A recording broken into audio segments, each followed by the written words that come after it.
কেন?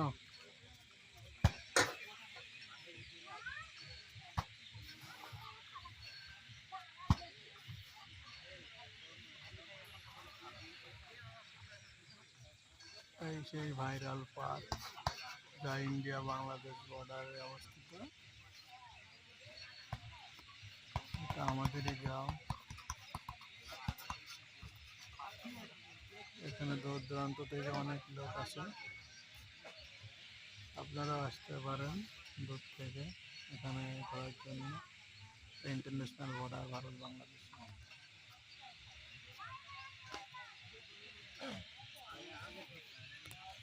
লাঠি মেরে চোখে এরাই